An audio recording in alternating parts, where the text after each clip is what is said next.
The Arizona Cardinals and Denver Broncos joint practice has just concluded. What we're going to be diving into today is how exactly things were able to shake out for the Arizona Cardinals. Unfortunately, there was no clips because of a Sean Payton very strict policy on no recording joint practices. But we're going to go and break down all the things that we ended up hearing today.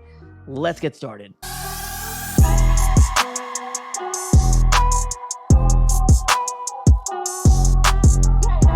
What's going on, everybody? Welcome back into another video. Definitely do me a huge favor, smack up that like button and subscribe for more Arizona Cardinals content. On this channel, we're covering the Arizona Cardinals news, breaking news, conversational pieces, everything surrounding your favorite team. So subscribe it up. It's absolutely for free. Today, we're going to be talking about Cardinals versus Denver Broncos joint practice that ended up happening today. And of course, that's really what everybody's focusing on because this is as close as it gets to a regular season game without obviously sacking a quarterback, but this is where you're going to be putting your ones versus their ones and seeing how it all shakes out here at the end of the day. Shout out here to Jonathan Gannon for giving us an update earlier this morning on Walter Nolan, 16th overall pick this year, as well as Dalvin Tomlinson, which did start this last preseason game, but didn't finish and didn't really do a lot of practicing throughout the entirety of the week to kind of sum up to the Denver Broncos. It seems like they're trending in the right direction, although we already knew Walter Nolan was not going to be playing or participating in this practice. They're both trending in the right direction, but let's go ahead and talk about this practice in a nutshell. Looking at multiple different reports, it definitely feels like the Denver Broncos had an edge up over the Cardinals. Although the Cardinals showing some flashes here and there, I think the Broncos might have had some, a leg up. Now, here's the next big question. I know Jonathan Gannon ended up coming out and saying that he's not going to make a decision about the starters playing in week 2 until after this practice.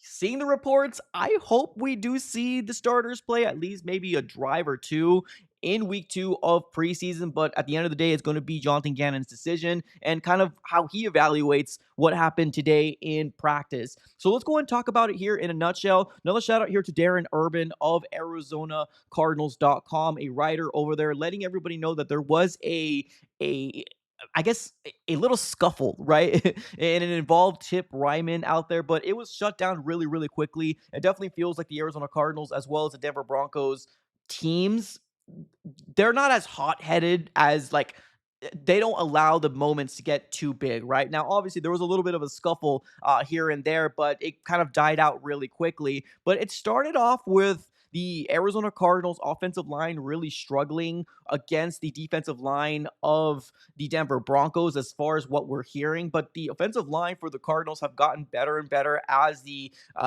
practice has gone on. And there was a report here from Theo Mackey of Arizona Central ended up coming out and saying that the reporters for the Denver Broncos that were there were saying that this was the best offensive line, against their defensive line. Like, this is the best offensive line that they've seen so far. Now, they probably don't have the best, what's the word here? Example, because they ended up starting off with absolutely whipping the 49ers, and the 49ers are again going through a lot of struggles in terms of being able to stay healthy. That the Arizona Cardinals offensive line, which was very solid last year, is continuing to get better. Now, maybe slow of a start, maybe trying to ramp up on their physicality, but at the end of it all, it seems like the Arizona Cardinals offensive line has looked very solid and was protecting Kyler Murray for the majority of the practice. And Kyler Murray had himself a pretty solid day, and I'm talking about more in terms of not throwing the ball away, right? Definitely something we're going to be keeping our eyes on, especially because of that interception that happened in week 1 of preseason. He had a very clean type of practice this time around, at least per the reports that we're seeing here overall. Now, another shout out here to Theo Mackey for giving us a overall takeaways tweet that he ended up coming out with. Trey McBride, glowing remarks left and right, and that's coming from the beat reporters of Denver as well as the beat reporters here of the Arizona Cardinals, that Trey McBride was absolutely unguardable. There's nothing that anybody can do against Trey McBride, and the Denver Broncos have a very solid defense. Their number ones are very good. Now, obviously, they have a former Arizona Cardinal over there in Zach Allen. He's done nothing but absolutely wreck, offensive lines since he's been paid and since he's been with the Denver Broncos. So I love to see that Trey McBride's continued to get fed. The offensive line definitely struggled in the beginning part of the practice, but definitely got better.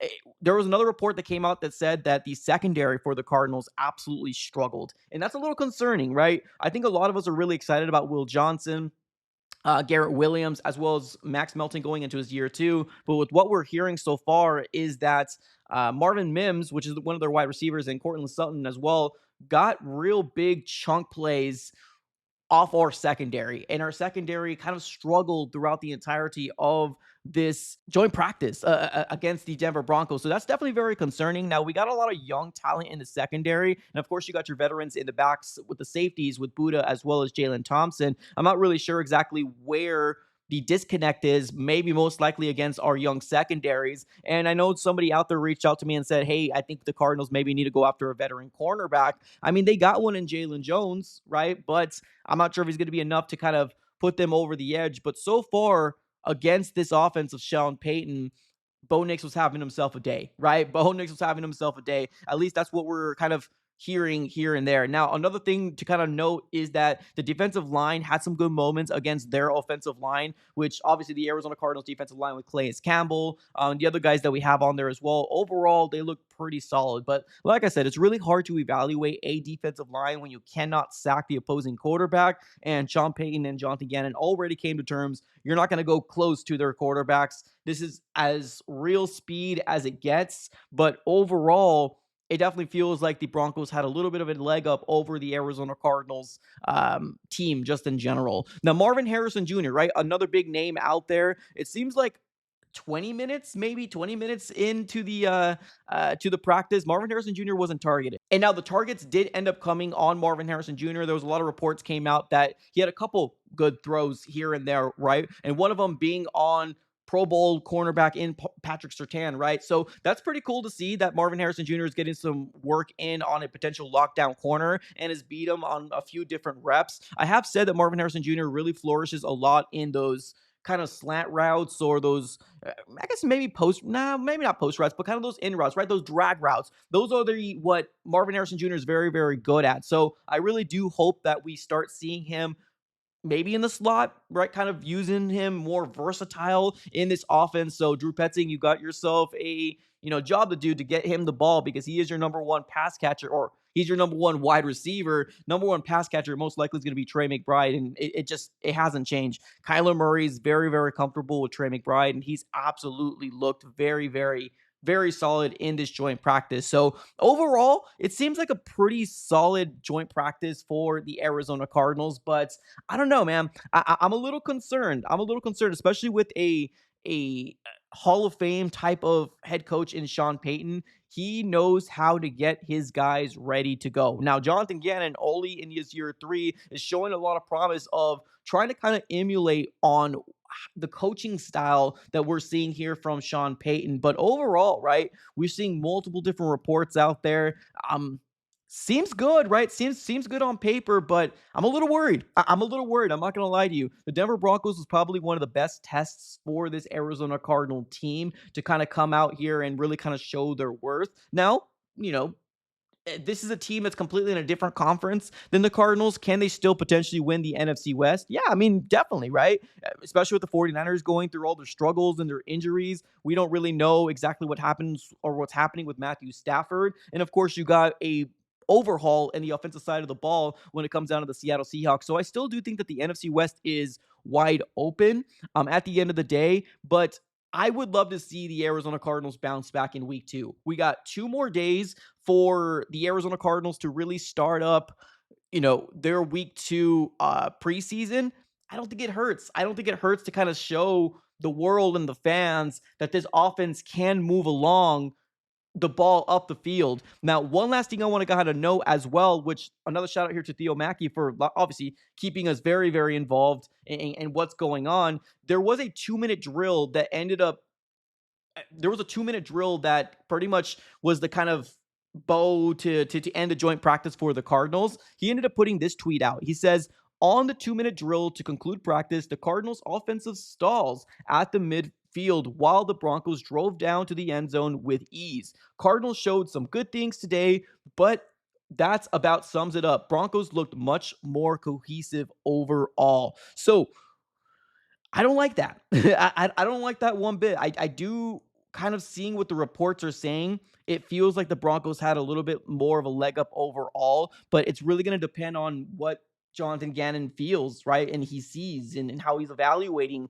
this joint practice. Does he feel like he's seen enough, right?